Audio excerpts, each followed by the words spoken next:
What is up, Waffle Gang? I do hope you are well, you cheeky so-and-so.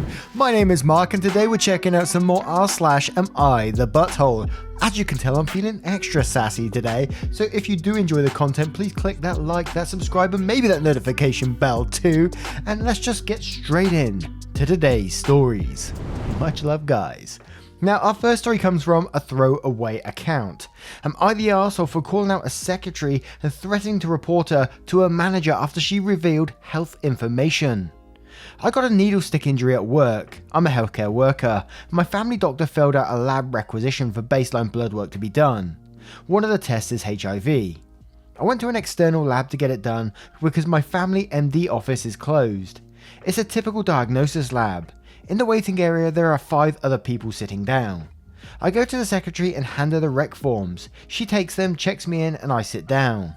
After 10 minutes, she calls me back, calling out my first name and says, "Mom, there's an issue with the HIV test form." Everybody in the waiting area heard and gave me looks. I go up to her, very angry. I told her you cannot just announce people's personal health information like that. She says, "Oh, it's okay, you're getting tested just because of a workplace injury." I told her that's fine, but other people don't know that. What if I had got tested for HIV for a more personal reason? What if somebody who knew me was in the waiting area and heard I was getting tested? She apologized, but I told her I will be calling her manager and informing them of the incident. She rolled her eyes and said, "Go ahead," in a mocking tone. I told my husband what happened, and he said maybe I should just cut her some slack. But I told him revealing personal health information is a huge violation.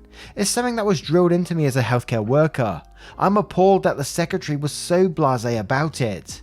I don't care if she gets reprimanded or loses their job. This is not something to mess around with. Am I the arsehole here? As we always say, can we get a HIPAA violation in the comments below?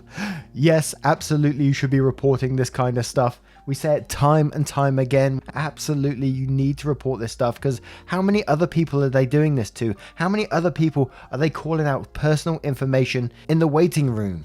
They know damn well that they need to be following these. So yes, I don't blame you for reporting them whatsoever. I don't know what to write here says, "Not the arsehole." That's a HIPAA violation if in the US. She can be fired for this. Keeping health things private is very important.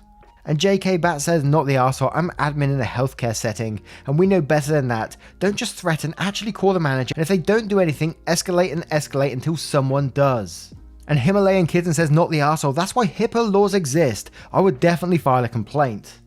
And Rambling Man UK says, "Not the arsehole, what she did is a huge privacy violation and is illegal almost everywhere. This can wreck people's lives. The fact she clearly didn't care shows she did this sort of thing all the time.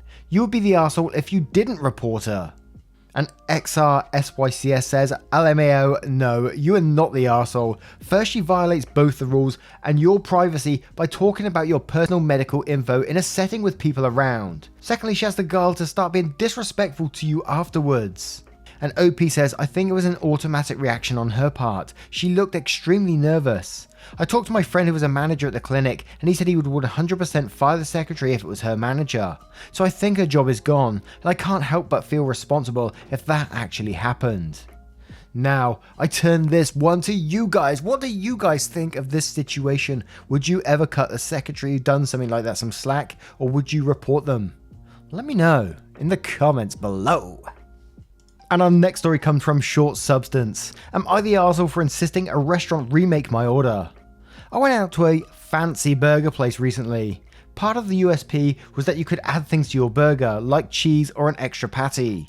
I order and make some alterations like the sauce and 2 extra patties because I was hungry and feeling greedy and indulgent that day. It was a huge, decadent burger. However, this burger came by default with tomatoes.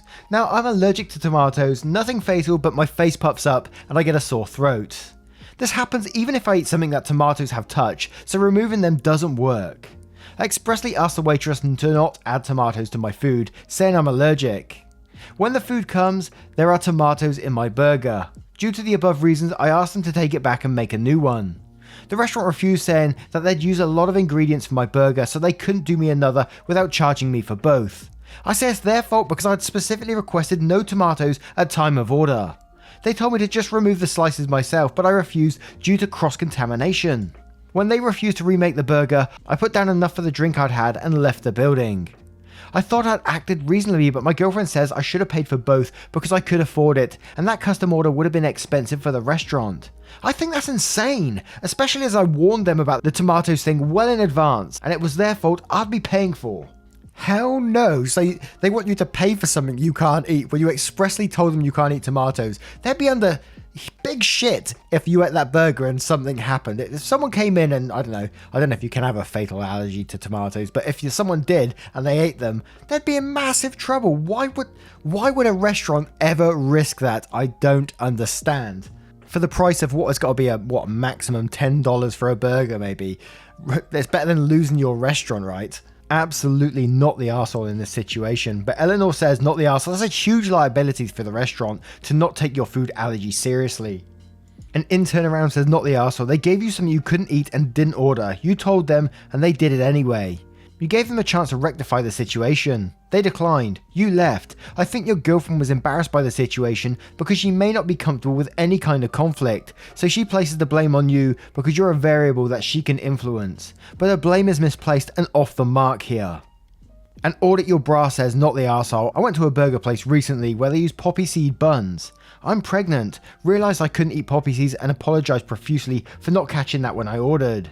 They remade the entire burger for free. I did offer to pay since it was my fault. That, to me, is how your situation should have been handled, especially given your allergy.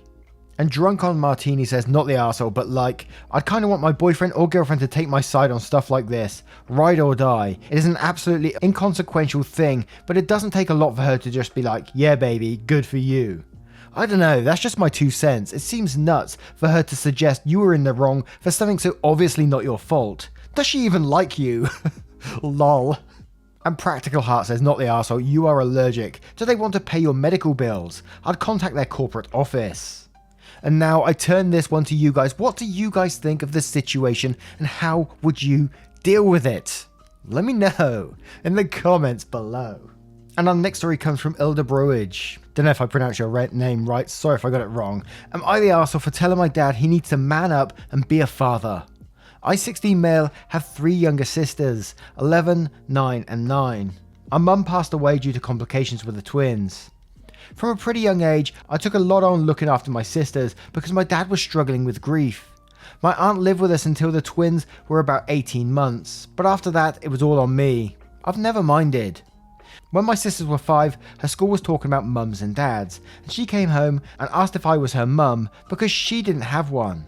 Since then, it's sort of been a joke, and all 3 of them call me their brother mum. Anyway, my younger 2 sisters have just started their periods. I learned how to deal with them pretty quick after my first sister, but our dad is still pretty clueless. 2 days ago, I was cleaning a pillow one of the girls had bled on, and he got pretty angry and treated it like she'd pissed on it, asking her why she hadn't just held it or gone to the bathroom. I tried explaining that periods didn't work like that, but he didn't seem to want to listen. I sent the girls down to the store to go buy some chocolates, and we had a pretty big yelling match, at which point I said, you need to stop using mum as an excuse to be a shitty guy. Man up and be a fucking father. He left, the girls came back and we settled down in bed to watch movies and eat snacks. My aunt showed up and called me an ungrateful little cunt, because I don't know what it feels like to lose a wife. I told her she doesn't know what it feels like to lose a mother and be forced to take on the responsibility of 3 kids. Basically, everyone is just fighting now. Dad didn't come back until this morning, but he did apologise. I told him an apology wouldn't cut it and have since refused to talk to him. Am I the arsehole? I know I could probably work with him and help him, but I'm so bitter, I don't want to. And we're going to start straight away with Thirst Von Trapp saying, first off, I'm so sorry you lost your mum. Losing a parent is one of the hardest things to go through, especially at a young age. Secondly, thank you for stepping up and taking care of your siblings. That's a big responsibility, and you seem to be doing it with a lot of caring and very little resentment towards your siblings. Third, you are not the arsehole. Your dad needs to be an adult, and I'm so glad for you that you found the wherewithal to calm him down and demand better for yourself and your family. Stick to your guns. Lastly, I can't believe your aunt called you names and diminished both your grief and your continued parenting of your siblings. How awful. Don't listen to her. You are perfectly entitled to your feelings of anger and demands for your dad to step up. And Disastrous to Add says, not the arsehole. Anyone who shames you, give them the truth. My dad yelled and attempted to shame my sister for having her period. He refused to learn and verbally berated her while telling her to hold it in. I'm not willingly to have anyone hurt my sister, and I have no problem doing it again. If your aunt comes back with respect BS, look at her in the eyes and say, are you able to hold your period in? Absolutely. And Val Calcio says, not the arsehole at all. Parentification is a form of abuse. It is not okay at all. I am your age and I do know what I would do if I was forced to take on such responsibility at such an age. Your father has 9 years to get over himself, 9 years to grieve and move on. If he can't do it himself, he needs to get help. Instead, he put too much responsibility on his then 7-year-old, 8-year-old at most. I mean, you have experience in taking care of kids now. Would you leave a child less than 10 years old to look after a new baby on their own? If you at 16 know that much, why doesn't a full-grown adult, and ask him why she couldn't hold it in? You don't even have to be a dad to know that's not how it works. You just need to learn middle school biology. Your father has been slacking off for way too long and you need to stand your ground. Oh, and your aunt is way out of line and she is enabling your father. Good on you for taking care of your sisters though. I can tell you have all the love and care for each other a lot. I'm sorry for your loss. I know how hard it can be to grow up without one of your parents. And now I turn this one to you guys. What if you found yourself in this situation? How would you handle it? How could OP deal with it? Let me know your thoughts in the comments below. And our next story comes from Belle Callies. Am I the arsehole for telling my 11-year-old son to fuck off? Yes. The title sounds bad, but I feel bad and I want to hear others' opinions. I, 34 female, lost my mother to colon cancer in March of last year. I haven't been the same since and still not over her death. It was very sudden. She's been diagnosed with stage 2 colon cancer in December 2018 and had been improving until 3 weeks before, where she rapidly got worse and passed away with numerous health issues. I've been diagnosed with clinical depression and anxiety when I was 25, and this only made my mental health worse. But recently, I found myself talking about my mother a lot more, which is a slight improvement, as I used to try not to think about her at all. For one reason or another, this has been irritating my 11-year-old son. Lately when I mention my mother around him, he just seems annoyed. A few days ago was a year since my mother passed, and that day I prepared a meal for my husband, son, that my mother used to make for me and my siblings for special occasions. I planned to spend that evening reminiscing and telling my son about my mother, since he only saw her a few times. I wanted to start remembering only the good memories because I feel mentally and physically tired from grieving. While we were eating, my son made a snobby comment about the meal, and I told him to be respectful because it was my mother's recipes, and that we were remembering her. I will never forget what he said next. Why does everything have to be about grandma? Why can't you get over it? Then I snapped. I used to cuss as a teenager a lot, but I've gotten out of the habit because I don't want to accidentally say something at work.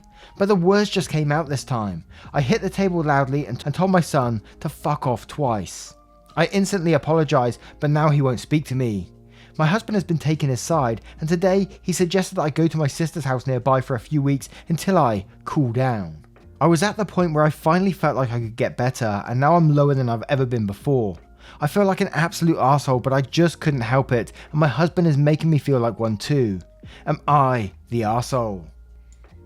Now, while I feel for anyone who's grieving and going through mental health issues because of it, my last couple of years have been an absolute shit show of up and down and grief and all over the place, but one thing I don't think I would ever do is involve someone else in my grief, although I involve all you guys. I do apologize for that. But like, if I wouldn't like sit my nephew or niece down as like an 11-year-old and expect a night of reminiscing about that certain person, I just don't think that's fair to do, to involve them in that way. I remember talking to one of my younger nephews once, and we was talking about my mum, just because we was looking at pictures on the wall, and I said, "Oh, do you remember her name?" I remember nephew just looking me blank straight in the eye saying, "Yeah, she's dead." And I shouldn't laugh, but man, it was the way it came out. It's like children are just so innocent to these things, and I love it. But I think OP's just expecting way too much sort of emotional maturity from an 11-year-old. It's just not fair, and you need to get counselling of some sort to sort your issues out. But there was a slight edit which we'll cover first, and then we'll do a couple of the comments. So edit says, "I know this sounds absurd, but when I say the words just came out, I mean it. I haven't used that word in years, and it's almost as if something possessed me for a moment and let out all my anger and negative emotions I've been bottling up. My son has picked up several swear words from school, including the F word, and I've caught him using it more than once. Not towards people though. Since my son has grown up, my husband has been using these words more often as well. not usually around my son, and I guess that hearing them so often just brought them back into my vocabulary. Edit 2, to everyone suggesting counselling and therapy, thank you. I started looking for a therapist a couple of days ago, and I'm scheduled for bi-weekly, hour-long therapy sessions beginning next week. And we'll start with Duke saying, you're the arsehole. If you find yourself in a position where you have to tell your young child to fuck off, then you are failing as a parent. If you knew that your son was sick of hearing about your mother, sounds like husband is too, but merely being polite, then what were you expecting exactly from your plan to have a night of stories about her? Your grief is affecting your home life. Maybe instead of expecting everyone to accommodate you indefinitely, you might benefit from grief counselling. Edited the reply to OP's edit. I understand completely what you mean by the words just came out. It was like your body went onto autopilot and skipped your conscious reasoning while you watch yourself do it. This is something that can happen under very strong feelings of stress. However, this no more absolves you than it would your fists have moved on their own, and is a definite sign that you cannot remain in control of yourself and that therapy is needed to bring you back to the person you should be. And false explanation says, you're the arsehole. I get you are grieving, but you cannot involve your son in the process. You're placing a lot of expectations on an 11-year-old, like you honestly thought an 11-year-old boy was going to sit around reminiscing about his dead grandmother he met only a couple of times. Come on, find yourself a grief counsellor and leave him out of it. And Jane AmITheA says, firstly, I'm so sorry. How sad to lose your mum in such circumstances. My judgment is a soft you're the arsehole. My uncle died unexpectedly when I was about 22. My uncle was only 40. My mum was a complete and utter mess for months after he died. I've not ever seen her like that before, and it was so scary to me. She was beyond my reach for the first time in my life, and I found that very hard. I remember wondering why everything had to be about Uncle 2. Why she never had time for me or my grief. My best friend died a few months later, and I was 22. I wonder if your son might be feeling this way too, kind of lost and alone because you were grieving. Not blaming you for that, obviously. The other thing to remember is that your relationship and grief over your mum is yours. Others can observe it, but they cannot understand it, particularly a kid. He probably does feel like everything is about grandma and doesn't have the maturity to understand what's important for you. You are trying to make meaning for yourself and about her life and death. I would apologise to him and maybe see a grief counsellor who can help you work through some of these things in a way that's healthy, supportive, and maintains your family relationships. All the best to you.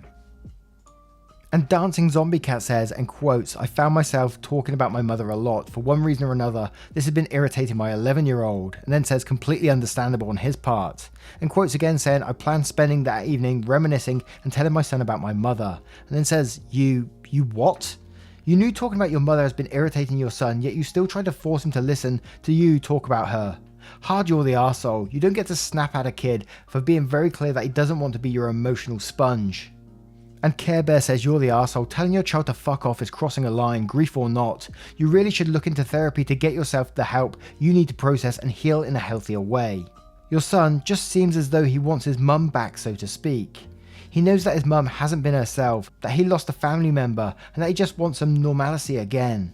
Children often become frustrated and impatient when they cannot fully process what is going on and the reasons behind it, such as the extent of depression and grief.